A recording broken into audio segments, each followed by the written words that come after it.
तो आज की सबसे बड़ी और ताजा खबर आपको बताते चले, हिंदुस्तान अपने पहले सोलर मिशन की तरफ अपने कदम बढ़ाने वाला। जी हां, आज सूरज की तरफ आदित्य L1 परवाज भरेगा। सुबह 11:50 पर श्रीहरिकोटा से आदित्य L1 लॉन्च किया जाएगा। आदित्य मिशन को 15 लाख किलोमीटर की दूरी पर अर्थ और सन के बीच L1 बिंदु पर पहुंचाया जाना है।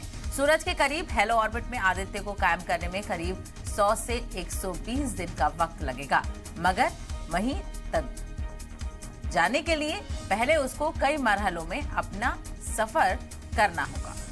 तो आज एक बार फिर से हिंदुस्तान तारीख रकम करने वाला है, क्योंकि इससे पहले कुछ दिन पहले ही चंद्रयान 3 लॉन्च करके हिंदुस्तान ने तारीख रकम की। उसके लिए मुल्क भर में दुआएं की गई थी। इसी तरह से आज इसरो की तरफ से सोलर मिशन आदित्य L1 भी लॉन्च किया जाएगा। तो सन की स्टडी करने के लिए आदित्य L1 को भेजा जाएगा। इसके लिए भी मुल्क भर में दुआएं और प्रार्थना की जा रही है ताकि इसको भी कामयाबी मिल सके। हालांकि ये मिशन थोड़ा लंबा है, इसको 100 से 120 दिन लग सकते हैं और सोलर मिशन की तरफ हिंदुस्तान आज अपने कदम बढ़ाने वाला है। आज सुबह 11:50 पर सबकी निगाहें टीवी स्क्रीन पर होंगी। आपको दिखाएंगे कि कैसे इसरो की तरफ से इसको लॉन्च किया जाएगा।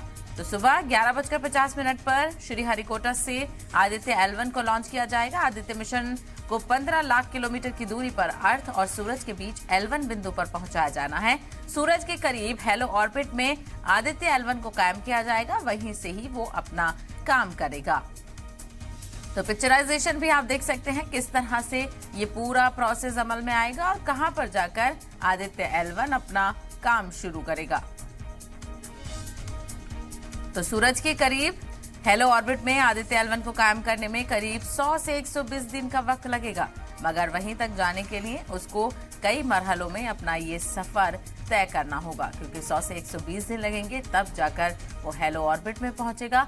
उसके बाद अपनी रिसर्च शुरू करेगा। तो थोड़ा इंतजार करना होगा लंबे वक्त का, लेकिन आज उम्मीद की जा रही है और दुआएं की जा रही हैं कि इसरो कामयाबी के साथ इस मिशन को लॉन्च कर सके। तो हिंदुस्तान की झोली में एक और बड़ा कारनामा इसरो की तरफ से। इससे पहले चंद्रयान 3 लॉन्च करके कामयाबी के साथ मून पर उसकी लैंडिंग हुई। उसके बाद हिंदुस्तान ने तारीख रकम की।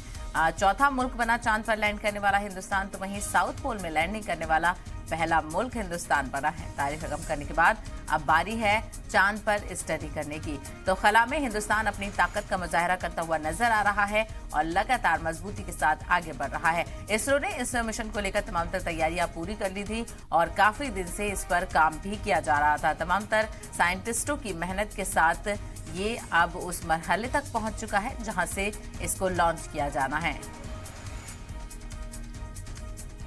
तो सूरज के करीब हेलो ऑर्बिट में आदित्य को कायम करने में करीब 100 से 120 दिन का वक्त लग जाएगा, मगर वहां तक जाने के लिए भी उसको पहले कई मरहलों में अपना सफर तय करना होगा। तो आज सभी की निगाहें 11 बजे के बाद से अब टीवी स्क्रीन पर टिकी होंगी, क्योंकि हम आपको दिखाएंगे बराह रास्त जब श्रीहरिकोटा से आदित्य L1 को लॉन्च किया जाएगा। तो पल पल के अपडेट जी सलाम आप तक पहुंचाता रहेगा।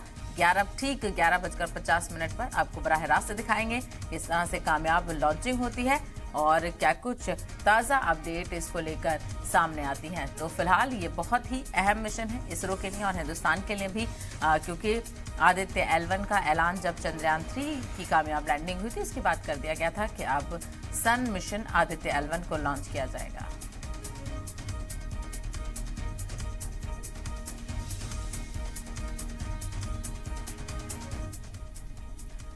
तो इसरो के मिशन आदित्य L1 लॉन्चिंग का काउंटडाउन शुरू हो गया है। 2 सितंबर को सुबह यानी आज 11:50 पर आदित्य L1 सूरज की तरफ उड़ान भरेगा। चैलेंजेस कई हैं, लेकिन मिशन चंद्रयान 3 की कामयाबी के बाद भारत के हौसले बुलंद हैं।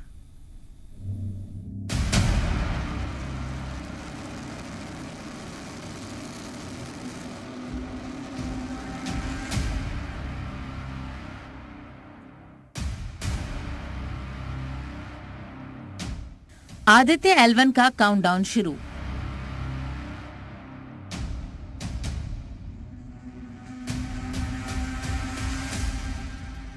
हालांकि दुनिया में इसरो की नई छलांग। मिशन चंद्रयान 3 के बाद इसरो के साइंसदान एक और तारीख रकम करने को तैयार हैं। चांद के बाद अब मिशन सूरज का काउंटडाउन शुरू हो गया है। इसरो के सह मिशन को PSLV XL रॉकेट की मदद से 2 सितंबर को लॉन्च किया जाएगा। आदित्य L1 की तमाम तकनीकी बारीकियों पर डिटेल रिसर्च हो चुकी है। इसरो ने आदित्य L1 को लॉन्च करने की रिहर्सल का अमल भी पूरा कर लिया है।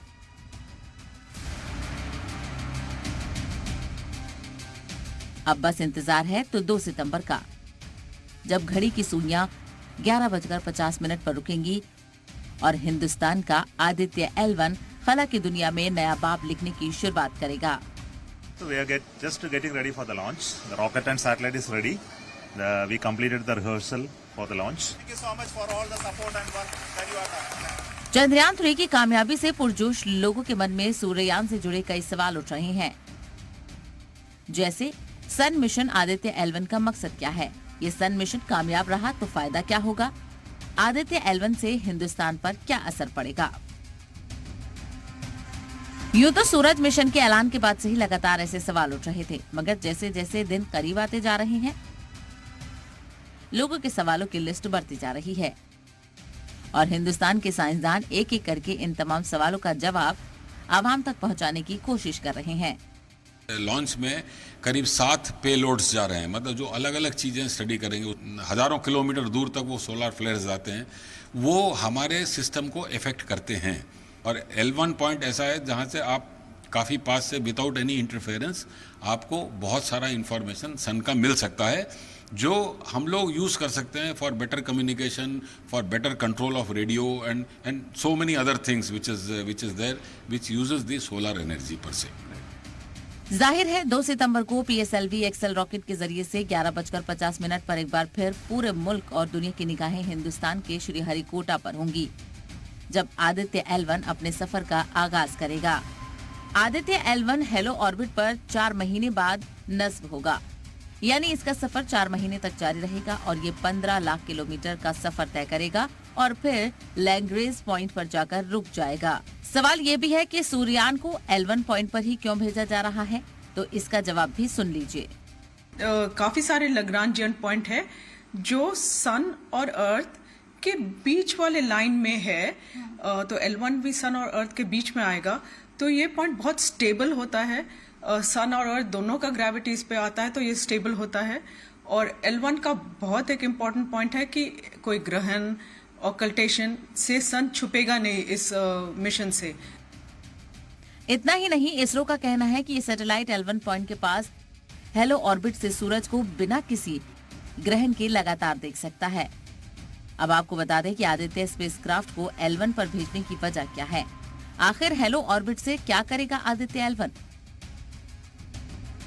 साइंसदानों के मुताबिक ये सूर्ययान सूरज के किनारों पर होने वाली तपिश का पता लगाएगा, सूरज के किनारों पर उठने वाले तूफानों की रफ्तार, सूरज के दर्जा हरारत के पैटर्न को समझने, सूरज के माहौल की जानकारी और जमीन पर आने वाली सूरज की किरणों से मौसम पर पड़ने वाले असर का पता लगाएगा।